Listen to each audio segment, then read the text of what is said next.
সমুদ্ৰ কন্যা। সাগৰৰ তলিৰ পৰা ওপৰ পাবলৈ আমি কেইবাটাও ওখ স্তম্ভ জোৰা দিব লাগিব। সেই গভীৰ সমুদ্ৰ জলতে আছে বিচিত্ৰ সমুদ্ৰ জীৱসমূহ। সাগৰৰ তলিখন অকলে যে বালিৰে ভৰি আছে তেনে নহয়। তাত আছে বিচিত্ৰ জীৱ-জন্তু আৰু নানা ধৰণৰ জলজ তৰু-তৃণ। সেই লেহুকাৰ ঠাৰিযুক্ত উদ্ভিদবোৰ পানীৰ ঢৌৰ লগে লগে লৰে।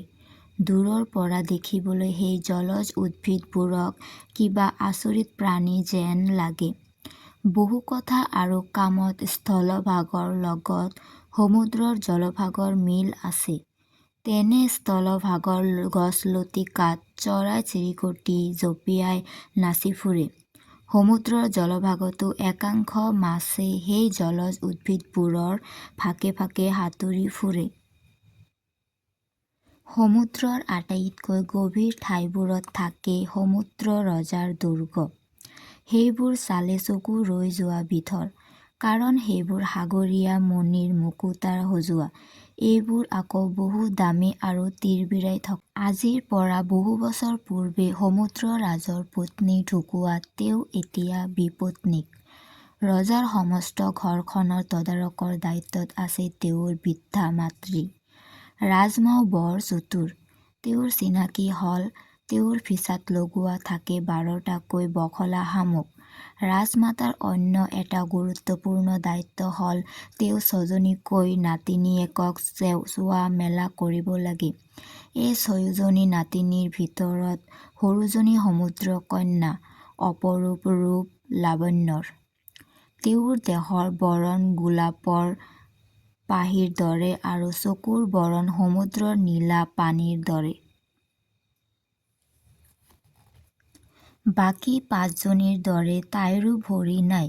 কাৰণ সিহঁতৰ কঁকালৰ পৰা তলৰ চোৱা মাছৰ ফিচাৰ দৰে। ৰজাৰ দুৰ্গটোত নানা বৰণৰ জলজ ফুল আছে। 6জনী জলকুঁৱৰীয়ে তাতেই খেলি থাকে। জাংফাইৰ খিৰিকীবোৰ খুলি দিলে সমুদ্ৰ জীৱবোৰ বিশেষকৈ ৰং-বিৰঙৰ মাছবোৰ দুৰ্গৰ ভিতৰলৈ সোমাই আহে। মাছবোৰে কুঁৱৰীহঁতৰ হাতৰ পৰা খাদ্য কাঢ়ি খায়। সিহঁতে মুঠেই ভয় নকৰে। দুৰ্গটোৰ বাহিৰত এখন বাগিচা আছে। এই বাগিচাখনত ৰঙা, ডাঠ নীলা আদি বৰণৰ ফুল আছে। বাগিচাখনৰ ফুলবোৰ সোণৰ দৰে আৰু জুইৰ শিখাৰ দৰে পোহৰ দি থাকে। এই ফুলগছবোৰৰ পাতবোৰ অনবৰতে হালি-জালি থাকে। তলত থকা মিহি বালিবোৰ হালধীয়া ৰঙৰ পখিলাৰ দৰে উজ্জ্বল। দুৰ্গটোৰ ভিতৰত আৰু তাৰ আশে-পাশে যিমানবোৰ বস্তু আছে, প্ৰতিটো বস্তুৰ আছে এক বিশেষ ধৰণৰ নীলা আভা। তাত যদি কোনো লোকৰ প্ৰৱেশ ঘটে, তেতিয়া তেওঁ অনুভৱ কৰিবলৈ বাধ্য হ'ব যে তেওঁ আকাশত আছে আৰু তেওঁৰ চাৰিওফালে এখন নীলা চন্দ্ৰতাপে আগুৰি ধৰি আছে। সাগৰখন যেতিয়া শান্ত হৈ থাকে, তেতিয়া বেলিটো এটা ৰঙা ফুলৰ দৰে যেন দেখি। বাহিৰৰ বাগিচাখনত প্ৰতিজনী ৰাজকুঁৱৰীৰ এডোখৰকৈ নিজা ঠাই আছে। তাত সিহঁতে নিজৰ খুচি মতে সকলো কৰে। সিহঁতে নিজৰ নিজৰ ঠাইত আনন্দেৰে ফুলৰ পুলি ৰুব পাৰিছিল। আটাইতকৈ সৰু ধুনীয়া মৎস্য কন্যাগৰাকীয়ে তাই থকা ঠাইত সূৰুযৰ দৰে ঘূৰণীয়াকৈ গঢ় দিছিল। কোনোবাজনীয়ে আকৌ নিজৰ ঠাইখিনিত তিমি মাছৰ আকৃতি দিছিল। এই সৰু সমুদ্ৰ কন্যাজনীয়ে বেলিৰ আকাৰ দিয়া ঠাইডোখৰত যিবোৰ ফুল ৰুইছিল, সেই ফুলবোৰ আছিল মাৰ যাব খোজোৱা বেলিটোৰ দৰে ৰঙা। আচলতে তাই হ'ল এজনী অসাধাৰণ সমুদ্ৰ কন্যা। বাকী 5জনীতকৈ তাই শান্ত আৰু চিন্তাশীল। তাই অনবৰতে লগত ৰাখিছিল ৰঙা ফুল আৰু বগা মাৰ্বলত সজা মৰমলগা এটি শিশুৰ মূৰ্তি। বাকী 5জনীয়ে কৰা কামবোৰ তাই নকৰিছিল। যেতিয়া সমুদ্ৰত চলাচল কৰা কোনোবা জাহাজ ভাঙিছিল, তেতিয়া সেই শিশুটি ডুবি সাগৰৰ তলি পাইছিলগৈ। নুমলীয়া সেই সমুদ্ৰ কন্যাজনীয়ে সেই বগা মাৰ্বলৰ মূৰ্তিটোৰ ওচৰতে এটা উইপিং উইল নামৰ গছৰ পুলিও সময়ত গছৰ পুলিটো বৃদ্ধি পাইছিল আৰু তাৰ ডালপাতে সমুদ্ৰৰ বালিৰ কাষ পাইছিলগৈ। ডালবোৰ দেখিলে এনে ভাৱ হয় যেন সিহঁতে সমুদ্ৰ বালিবোৰৰ লগত চুমাৰ আদান প্ৰদান কৰি আছে। সৰু সমুদ্ৰ কন্যাগৰাকীয়ে সমুদ্ৰৰ ওপৰত থকা মানুহবিলাকৰ কথা শুনি বৰ আমোদ পাইছিল। তাইৰ বুঢ়ী আইতাকে সময় পালেই তাইক জাহাজ, সমুদ্ৰৰ ওপৰৰ নগৰত বাস কৰা মানুহ আৰু অন্য জীৱ-জন্তুৰ কথাও শুনাইছিল। আইতাকৰ মুখত শুনা সকলো বিচিত্ৰ কথাই তাইক বিস্মিত কৰি তুলিছিল। তাই আইতাকৰ কথাবোৰ শুনি শুনি বিভোৰ হৈ গৈছিল। আইতাকে দেখা চৰাইবোৰকে তাইক মাছ বুলি কৈছিল আৰু তাই তাকে বিশ্বাসো কৰিছিল, কাৰণ তাই আগে-পিছে চৰাই দেখা নাছিল। এদিন আইতাকে সিহঁতক কৈছিল, তোমালোকে যেতিয়া ১৫ বছৰত ভৰি দিবা, তেতিয়া পানীৰ ওপৰলৈ যাব পাৰিবা। জোনাক ৰাতি উপকূলত থকা শিলৰ ওপৰত বহি পানীৰ ওপৰেৰে যোৱা মানৱ চালিত জাহাজবোৰ চাব পাৰিবা। তাৰ পিছত চাব অৰণ্য আৰু নগৰবোৰ। এবছৰৰ পিছত সিহঁতৰ মাজৰ ডাঙৰজনীয়ে ১৫ বছৰত ভৰি দিলে। যিহেতু সিহঁতৰ জন্ম প্ৰতি এবছৰৰ অন্তৰে অন্তৰে, গতিকে ৬ বছৰত ষষ্ঠজনীয়ে ১৫ বছৰত ভৰি দিছিল। ইয়াৰ পিছত সিহঁতে এঠাইত বহি আলোচনা কৰিছিল। যিজনীয়ে প্ৰথম সাগৰৰ ওপৰলৈ যাব, তাই তললৈ আহি বাকী কেইজনীক তাই দেখা সকলো কথা এফালৰ পৰা ক'ব লাগিব। শান্ত আৰু চিন্তাশীল নুমলীয়া কন্যাজনীয়ে ৫ বছৰৰ অপেক্ষা কৰিব লগা হোৱাত বৰ উচ্-পিচ্ খন কৰি আছিল। ইমান দিনে তাই খিৰিকীৰ কাষত বহি পানীৰ মাজেৰে আকাশৰ জোনবাই আৰু তৰাবোৰ চাইছিল। কেতিয়াবা ক'লা মেঘৰ বাবে তাই জোনবাইটো দেখা পোৱা নাছিল। তেতিয়া তাই ভাবিছিল, সেয়া কিজানি প্ৰকাণ্ড তিমি মাছ নাইবা জাহাজৰ বাবে জোনবাইটো খন্তেকৰ বাবে লুকাই থাকিব। এদিন ডাঙৰজনী মৎস্যকুঁৱৰী জোনাক নিশা সাগৰৰ ওপৰলৈ উঠি আহিল। পুনৰ তললৈ ঘূৰি গৈ বাকীকেইজনীক তাই দেখা অনেক কথা ক'লে, যেনে দূৰৰ নগৰবোৰত তৰাৰ দৰে জিকমিকাই জ্বলি থকা লাইট, ওখ ওখ চূড়াৰ গীৰ্জা ঘৰবোৰ, দূৰৰ পৰা ভাহি অহা সুমধুৰ গীতৰ ধ্বনি, যান-বাহন আদি। ডাঙৰজনীৰ কথাবোৰ শুনি সৰুজনীৰ মনটো খন্তেকতে উৰি গৈছিল। তাই যিহেতু যাব নোৱাৰে, গতিকে আগৰ দৰে খিৰিকীখনৰ কাষতে বহি নীলা পানীৰ মাজেৰে চাই পঠিয়ায় আৰু বিভিন্ন কথাবোৰ কল্পনা কৰে। কিছুদিন পিছত দ্বিতীয়জনী সমুদ্ৰৰ ওপৰলৈ যাবলৈ অনুমতি পালে। তাই এদিন বেলি অস্ত যোৱাৰ প্ৰাক-মুহূৰ্তত পানীৰ ওপৰলৈ উঠে।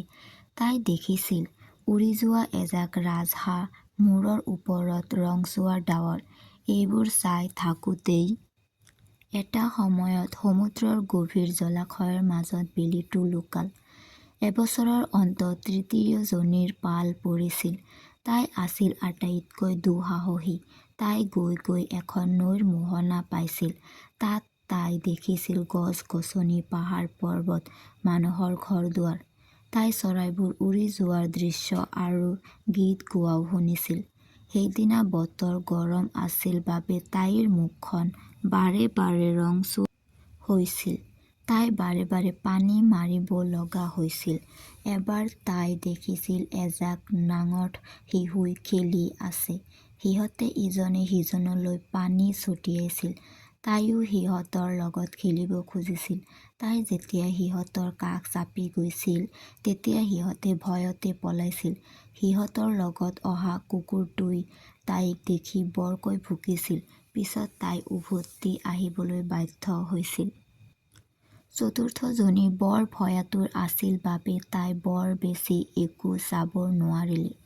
ডলফিনবোৰ, তিমি মাছ আৰু নীলা আকাশখন দেখাৰ পিছতে ঘূৰি আহিবলৈ বাধ্য হৈছিল। পঞ্চমজনী মৎস্যকন্যাই যেতিয়া পানীৰ ওপৰলৈ উঠিছিল তেতিয়া তাই দেখিছিল যে পানীত উপঙি আছে প্ৰকাণ্ড প্ৰকাণ্ড বৰফৰ স্তূপ। আকাশত আছে কলা ডাৱৰ, মাজে মাজে বিজুলী ঢেৰেকনিৰ কাণ ডাল মৰা শব্দ। তাৰ মাজতে তাই বৰফৰ টুকুৰা এটাত কিছু সময় বহিছিল। ইয়াৰ পিছতো পাঁচোজনী মৎস্যকন্যাই মাজে মাজে সমুদ্ৰৰ ওপৰলৈ হাতত ধৰাধৰি কৰি যায়। কেৱল যাব নোৱাৰিছিল সৰু মৎস্যকন্যাজনী। তাইৰ মন থাকিও যে মন বান্ধিব লগা হৈছে। সময় গতি কৰাৰ লগে লগে তাইৰো এদিন সেই দিন আহিল। তাইকো আইতাকে বাকীকেইজনীৰ দৰে সজাই দিলে। আইতাকে তাইক ডিঙিত মেৰিয়াই দিলে বগা ভেট ফুলৰ মালা আৰু ফিছাত লগালে আঠুটা বখলা শামুক। অৱশেষত তাই সকলো কথা মনত পেলাই সাগৰৰ ওপৰলৈ উঠি গ'ল। সেই সময়ত বেলি ডুবাৰ কাৰণে আকাশখন গোলাপ ফুলৰ দৰে গোলাপী আৰু সোণৰ দৰে উজ্জ্বল হৈ আছিল। কম বেছি পৰিমাণে বতাহ বলি আছিল। দূৰত আছিল এখন ৩ডাল মাস্তুল থকা পাল তৰা জাহাজ। বতৰ শান্ত আছিল বাবে নাবিকে মাত্ৰ এখনহে পাল তৰিছিল।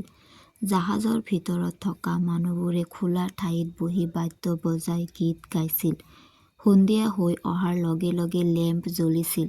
মৎস্য কুঁৱৰীয়ে জাহাজৰ কেবিনৰ পিনে সাঁতুৰি গৈছিল। পৰিষ্কাৰ আৰু আহল বহল আইনাৰ খিৰিকীৰ মাজেৰে তাই ভিতৰত বহুত মানুহ দেখিছিল। সেইসকল মানুহৰ মাজত তাই অনুমান কৰিছিল এজন 16 বছৰীয়া ৰাজকুঁৱৰক। সি আছিল সকলোতকৈ শুৱনি আৰু সেইদিনা আছিল তাৰ জন্মদিন। উক্ত কাৰণতে জাহাজৰ ভিতৰত আয়োজন কৰা হৈছিল এটা ভোজনৰ। নাবিকসকলে জাহাজত নৃত্য গীত কৰিছিল আৰু ৰাজকুঁৱৰৰ প্ৰৱেশৰ লগে লগে প্ৰায় ১০০টা মান ৰকেট আকাশলৈ নিক্ষেপ কৰা হৈছিল। আকাশখন পোহৰ হৈ উঠা বাবে ক্ষন্তেকৰ বাবে মৎস্যকন্যাই পানীত ডুব মাৰিলে। পিছত আকৌ পানীৰ ওপৰলৈ উঠি আহিছিল। তাই তেতিয়া দেখিছিল যে ৰাজকুঁৱৰে সকলোৰে লগত হাঁহি হাঁহি কৰমৰ্দন কৰিছে। ৰাতি তেতিয়া বহুত হৈছিল যদিও মৎস্যকন্যাই তন্ময় হৈ ৰাজকুঁৱৰৰ ফালে চাই আছিল। লাহে লাহে আনন্দ উল্লাস কমি আহিছিল। জাহাজৰ লাইটবোৰ নুমাই দিয়া ঠাইটুকুৰা এন্ধাৰ হৈছিল আৰু ৰকেট আদিৰ শব্দও নোহোৱা হৈছিল। কিন্তু আৰম্ভ হৈছিল অন্য এটা দুৰ্যোগ। সৃষ্টি হৈছিল প্ৰবল ধুমুহা আৰু আৰম্ভ হৈছিল সমুদ্ৰত প্ৰচণ্ড ঢৌ। নাবিকসকলে জাহাজৰ পাল খুলি শুলুকাই থৈছিল। সমুদ্ৰৰ ঢৌৰ কবলত জাহাজখন বহু দূৰলৈ ছিটিকি গৈছিল আৰু জাহাজখন চূৰ্ণ বিচূৰ্ণ হৈ ভাঙি গৈছিল। হঠাৎ ঠাইডোখৰত ঘোৰ অন্ধকাৰ নামি আহিছিল। পিছত যেতিয়া পোহৰ হৈছিল তেতিয়া তাই দেখিছিল যে ৰাজকুঁৱৰ সমুদ্ৰৰ গৰ্ভত সোমাই পৰিছে। প্ৰথম অৱস্থাত তাইক খুব ভাল লাগিছিল কাৰণ তাই ৰাজকুঁৱৰক লগ পাব। কিন্তু পিছত তাই জানিলে যে কোনো মানুহ পানীৰ তলত বেছি সময় জীয়াই নাথাকে। তাই দেখিছিল যে কুঁৱৰে প্ৰাণ ৰক্ষাৰ বাবে আপ্ৰাণ চেষ্টা চলাই আছে। মৎস্যকুঁৱৰীয়ে অলপো সময় নষ্ট নকৰি কুঁৱৰক পাৰলৈ টানি লৈ গৈছিল। হয়তো তাই নথকাহেঁতেন কুঁৱৰৰ জীৱন কেতিয়াও ৰক্ষা নপৰিলেহেঁতেন, কাৰণ সমুদ্ৰ সাঁতুৰি পাৰ হোৱা অসম্ভৱ। ৰাতিপুৱা হোৱাৰ পিছত এটা শান্ত পৰিৱেশ বিৰাজ কৰিছিল। সূৰ্যৰ উজ্জ্বল ৰশ্মি পৰাৰ লগে লগে ৰাজকুঁৱৰৰ আচল চেহেৰা ঘূৰি আহিছিল যদিও চকুৰ পতা তেতিয়াও জাপ খাই আছিল। সমুদ্ৰ কন্যাই ৰাজকুঁৱৰৰ গালত এবাৰ এবাৰকৈ দুবাৰ চুমা খাইছিল। তাই কিছু দূৰত শুকান মাটি আৰু বৰফৰ মুকুট পিন্ধা পাহাৰবোৰ দেখিছিল আৰু দেখিছিল গীৰ্জাৰ দৰে ঘৰ। কিছু দূৰত থকা উপকূললৈ বুলি তাই ৰাজকুঁৱৰক লৈ সাঁতুৰি সাঁতুৰি গৈছিল। উপকূলৰ পাৰত থকা বালিৰ ওপৰত মূৰটো ৰাখি তাই ৰাজকুঁৱৰক শুৱাই দিছিল। সেই সময়তে তাই শুনিছিল যে তাই দেখা সেই বগা ঘৰটোৰ পৰা একেলগে কেইবাটাও ঘণ্টা বাজি উঠিছে। আৰু তাই দেখিছে যে এদল কিশোৰীয়ে বাগিচাৰ মাজেৰে খোজকাঢ়ি আহি আছে।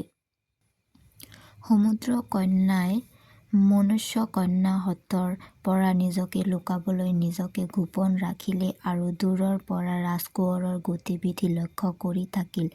কিছু সময়ৰ পিছত সেইফালেৰে এজনী ছোৱালী আহিছিল আৰু তাই পৰি থকা ৰাজকোঁৱৰক দেখি ক্ষন্তেকৰ বাবে আচৰিত অনুভৱ কৰিছিল।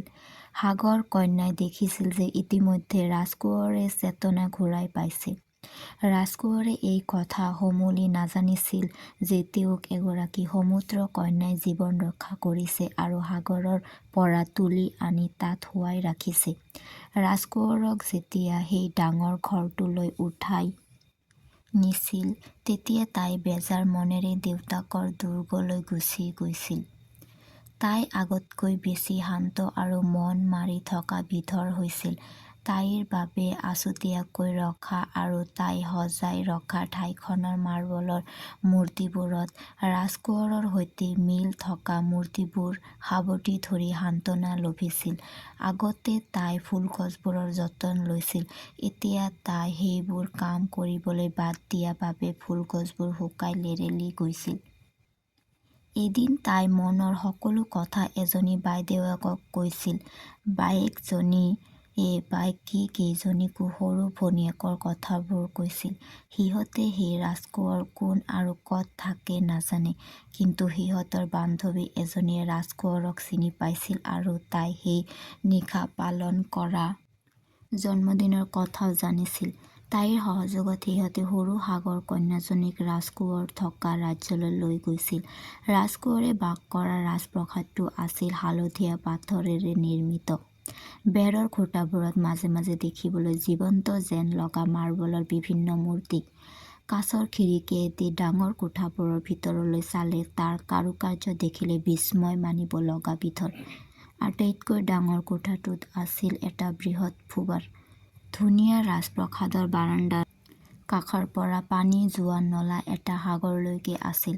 সৰু মৎস্যকন্যাজনীয়ে প্ৰায়ে সেই নলাটোৰে প্ৰাসাদটোলৈ আহিছিল। প্ৰাসাদৰ ছাঁ নলাটোত পৰিছিল। তাই তাতে বহি ৰাজকোঁৱৰক চাইছিল। মাজে মাজে ৰাজকোঁৱৰৰ নাৱত উঠি সাগৰত ফুৰিবলৈ গৈছিল।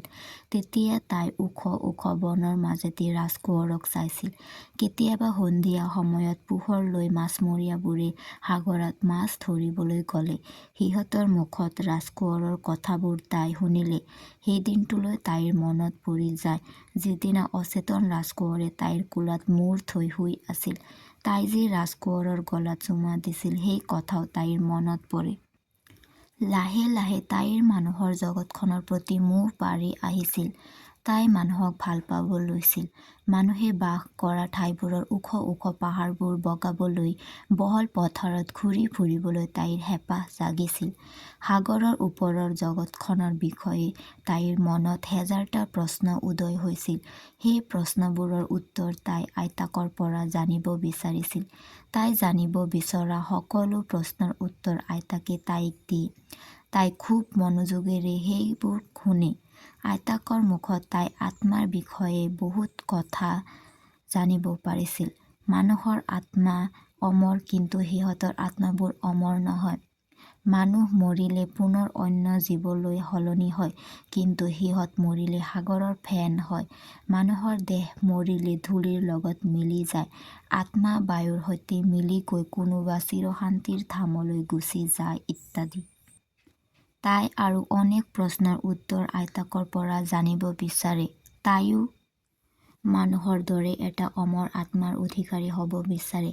আইতাকে তাইক বুজনি দিবলৈ চেষ্টা কৰে যে সিহঁত মানুহতকৈ বহুত সুখত আছে। তাই কিন্তু সেই কথা মানিবলৈ টান পায়। তাই যেতিয়া মানুহৰ আত্মাৰ দৰে অমৰ আত্মা লাভ কৰিব বিচাৰে তেতিয়া আইতাকে তাইক উপায় দিয়ে যে ইয়াৰ বাবে তাইক কোনোবা মানুহে তাৰ মাক দেউতাকতকৈও ভাল পাব লাগিব আৰু সেই আত্মাৰ লগত তাইৰ আত্মাৰ মিলন ঘটাব লাগিব। তেতিয়াহে তাই মানুহৰ আত্মাৰ অংশীদাৰী হৈ এটা সুখী আত্মা লাভ কৰিব পাৰিব। আইতাকে তাইৰ মনৰ অৱস্থাটো বুজি ক'লে যে সিহঁত তেনেদৰেই সুখী, কাৰণ সিহঁতৰ চলি ফুৰিবলৈ মাছৰ দৰে এখন ফিছা আছে। মানুহৰ মনত সেই ফিছাখন আপচু আৰু কুৎসিত। সিহঁতৰ সেই ফিছাখনৰ পৰিৱৰ্তে দুখন ভৰি আছে। সিহঁতে সেই ভৰি দুখনকে ধুনীয়া আৰু সুবিধাজনক বুলি ভাবে। আমি কিন্তু সেইটো নামানো। সৰু মৎস্যকন্যাই এবাৰ তাইৰ সেই ফিছাখনলৈ চাই এটা দীঘল হুমুনিয়াহ কাঢ়িলে। আইতাকে তাইক সান্তনা দিবলৈ কয়, আমি খুব সুখী হ'ব লাগে। আমাৰ বাবে ৩০০ বছৰীয়া জীৱন কাল বহুত। এইখিনি সময়ত আমি হাঁহি ধেমালিৰে পাৰ কৰিব লাগে। তাৰ পিছত আছে জিৰণি। এতিয়া ব'লা, সন্ধিয়া হৈ বল ডান্স হ'ব বুলি শুনিছোঁ, তাতো ভাগ ল'ব লাগিব। সেইদিনা তাই এটা সুমধুৰ গীত পৰিৱেশন কৰিছিল। সকলোৱে সিহঁতৰ ফিছাবোৰ লৰাই লৰাই তাইৰ গীতক উচ্চ প্ৰশংসা কৰিছিল। খন্তেকৰ বাবে তাইৰ মনটো ভাল লাগিছিল যদিও তাৰ মাজতে মনত পৰিছিল ৰাজকোঁৱৰৰ ধুনীয়া মুখখন আৰু অমৰ হ'ব নোৱাৰাৰ দুখ। তাত বেছি সময় নাথাকিল। তাই নিজৰ বাগিচাখনলৈ গ'ল। তাতেই তাই পানীৰ ওপৰত থকা জাহাজত কাৰোবাৰ উকি শুনিলে। তাই ধৰি ল'লে যে সেয়া নিশ্চয় ৰাজকোঁৱৰ, গতিকে যিকোনো উপায়ে তেওঁৰ মন জয় কৰিবই লাগিব। তাই এইবাৰ নিজকে ক'লে, এতিয়া অপেক্ষা কৰাৰ সময় নহয়। মোৰ বাইদেউহঁত নাচ গানত ব্যস্ত থাকোঁতেই সেই ডাইনীজনীৰ ওচৰলৈ যাওঁ, যিজনীক মই সদায় ভয় কৰোঁ। কিজানি তাইয়েই এটাই উপায় দিয়ে। ফেনপূৰ্ণ চাকনৈয়া এটাৰ পাছফালে সাগৰৰ তলিত সেই ডাইনীজনীৰ ঘৰ। তাই বহুত বিপদ বিঘিনি আঁতৰ কৰি লাহে লাহে সেইফালে গৈ থাকিল। তাত তাই দেখিলে যে বৃহৎ বৃহৎ গছ কিছুমানৰ একোটা খণ্ড মানুহৰ আকৃতিৰ। সেই গছবোৰ মাংসভোজী। তাই তাইৰ চুলিকোছা ভালদৰে বান্ধি লৈ আগবাঢ়িছিল। কিছুদূৰ যোৱাৰ পিছত তাই দেখিছিল যে এটা সাপ ভৰ্তি পিটনি। সেই পিটনিখনৰ মাজতে আছিল ডাইনীজনীৰ ঘৰ। সেই ঘৰটো যুদ্ধ বিধ্বস্ত জাহাজ এখনৰ মৃত মানুহৰ শাৰীৰে সজা। ডাইনীজনীৰ দেহত ভালেমান বিষাক্ত সাপ। তাই মুখৰ পৰা কিবা উলিয়াই এটা প্ৰকাণ্ড ভেকুলীক খুৱাই আছে। সমুদ্ৰ কন্যাক দেখাৰ লগে লগে ডাইনীজনীয়ে ভূত ভৱিষ্যত সকলো ক'বলৈ ধৰিলে। তাই মৎস্যকন্যাৰ মনৰ কথাবোৰ এফালৰ পৰা ক'বলৈ ধৰিলে। তাই ক'লে যে তাই যি আশা লৈ আহিছে সেয়া ভীষণ কষ্টকৰ আৰু বিপদ ভৰা ভৱিষ্যতৰ আগজাননী। তাই অৱশ্য ফিছাখনৰ ঠাইত দুখন মানুহৰ ভৰি পাব। তাৰ বাবে তাই এপালি ঔষধো দিব। সেই ঔষধ খালে তাই মনে বিচৰা ধৰণে এটা অমৰ আত্মাৰ অধিকাৰী আৰু দুখন ভৰি পাব। কিন্তু সকলো কষ্টকৰ তাই যদি সেই কষ্ট সহ্য কৰিবলৈ প্ৰস্তুত, তেতিয়াহ'লে সেই ঔষধ তাই এতিয়াই পাব। কষ্টৰ কথা শুনি মৎস্যকন্যাৰ কণ্ঠ শুকাই গ'ল। কিন্তু পিছ মুহূৰ্তত ৰাজকোঁৱৰৰ মুখখন মনত পৰাৰ লগে লগে তাই ক'লে, মই সকলো কষ্ট কৰিবলৈ প্ৰস্তুত, মোক মাত্ৰ দৰৱবিধ লাগে। এইবাৰ ডাইনীজনীয়ে মৎস্যকন্যাক ক'লে, তই কিন্তু ঔষধ পালিৰ বাবে মূল্য ভৰিব লাগিব। কাৰণ ঔষধ পালিত মই মোৰ তেজ মিহলাব লাগিব, যাতে ঔষধ পালিয়ে কাম দিয়ে। ইয়াৰ বিনিময়ত তই তোৰ সুমধুৰ কণ্ঠটো দিব লাগিব। সুললিত কণ্ঠেৰে ৰাজকোঁৱৰৰ অন্তৰ জয় কৰিব পৰা আশা তই ত্যাগ কৰ।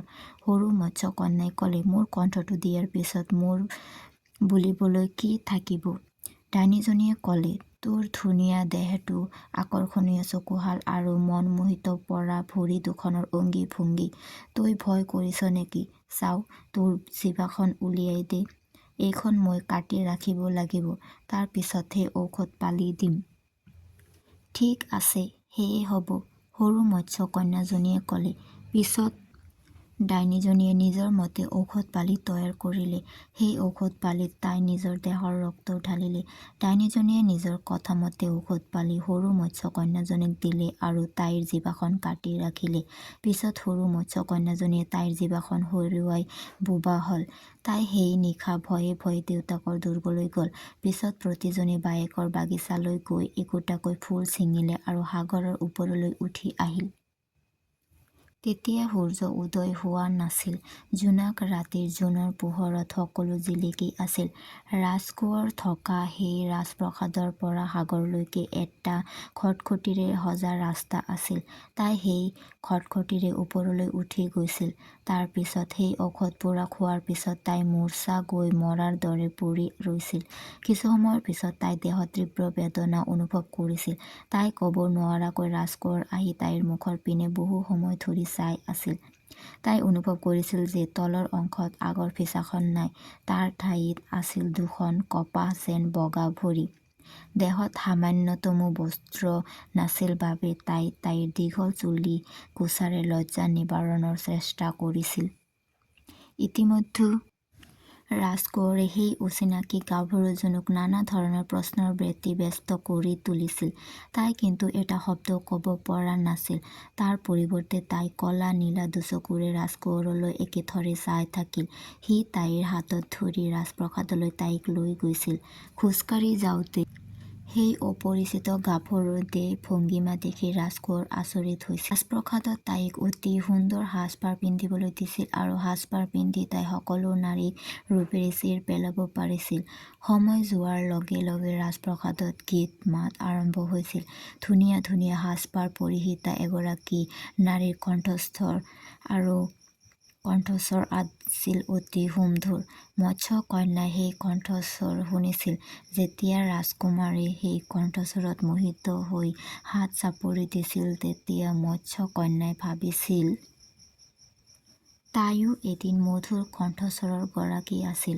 ৰাজকোঁৱৰৰ কাৰণে তাই সেই কণ্ঠ ডাইনীজনীক দিব লগা হ'ল। এই কথা যদি ৰাজকোঁৱৰে এবাৰ জানিলেহেঁতেন! পিছত সংগীতৰ তালে তালে সেই নাৰীকেইজনীয়ে নৃত্য কৰিলে। মৎস্যকন্যাৰ সেই নৃত্য দেখি মন বান্ধি ৰাখিব পৰা নাছিল। তাইও সিহঁতৰ নাচনত যোগ দিছিল। তাইৰ নৃত্য আছিল সকলোতকৈ শ্ৰেষ্ঠ। ভৰিত হানে কটা যন্ত্ৰণা অনুভৱ কৰিলেও তাই নাচি আছিল। নুমলীয়া সমুদ্ৰ কন্যাৰ নৃত্যই সকলোকে আনন্দিত কৰিছিল। বিশেষকৈ ৰাজকোঁৱৰক বাৰুকৈয়ে আনন্দ দিছিল। ইয়াৰ পিছত ৰাজকোঁৱৰে জলকুঁৱৰীক নিজৰ কোঠাত থাকিবলৈ অনুমতি দিছিল। তাইক ঘোঁৰাত উঠি ঘূৰি ফুৰিবলৈ এযোৰ নতুন সাজ চিলাই দিছিল। তাই ৰাজকোঁৱৰৰ লগত ঘোঁৰাত উঠি ফুৰিবলৈ গৈছিল। লাহে লাহে তাইৰ প্ৰতি কোঁৱৰৰ প্ৰীতি বাঢ়ি গৈছিল যদিও সেই প্ৰীতি তেওঁৰ প্ৰেম নাছিল। মৎস্যকন্যাই বুজি উঠিছিল যে ৰাজকোঁৱৰৰ সেই প্ৰীতি তাইৰ বাবে প্ৰেম নাছিল। কিন্তু যদি ৰাজকোঁৱৰে অন্য এজনী মানৱী কন্যাক বিবাহ কৰায় তাইৰ সকলো আশা অথলে যাব আৰু তাই সাগৰৰ ফেন হৈ থাকিব লাগিব। ৰাজকোঁৱৰে কেতিয়াবা তাইৰ কপালত বৰ মৰমেৰে চুমা খাইছিল। তাই তেতিয়া ক'ব বিচাৰে যে সেই ভালপোৱা জানো যোগমীয়া হ'ব? ৰাজকোঁৱৰেও চুমাৰ মাজেৰে ক'ব বিচাৰে যে তাইৰ মুখখন হাইলাখ সেই সমুদ্ৰ কন্যাজনীৰ দৰে, যিজনীয়ে তাক মৃত্যুৰ মুখৰ পৰা ৰক্ষা কৰিছিল। আজিও সি তাইৰ অপেক্ষাত আছে। কিন্তু ঈশ্বৰে সেইজনীৰ পৰিৱৰ্তে তাইক পঠিয়াইছে। সেই কাৰণে ৰাজকোঁৱৰে ইংগিতেৰে ক'ব বিচাৰে যে সিহঁত দুটা কেতিয়াও এৰা-এৰি নহয়। বিয়াৰ উপযুক্ত বয়স হোৱাৰ লগে লগে ৰজাই ৰাজকোঁৱৰলৈ অন্য ৰাজ্যৰ ৰাজকুমাৰী পচন্দ কৰি ৰাজকোঁৱৰক চাই আহিবলৈ অনুমতি দিয়ে।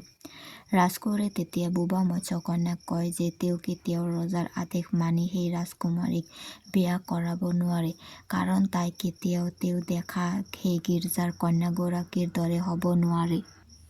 ইয়াৰ পিছত ৰাজকোঁৱৰে সেই বোবা মৎস্যকন্যাক লৈ সাগৰত জাহাজ মেলি দিয়ে।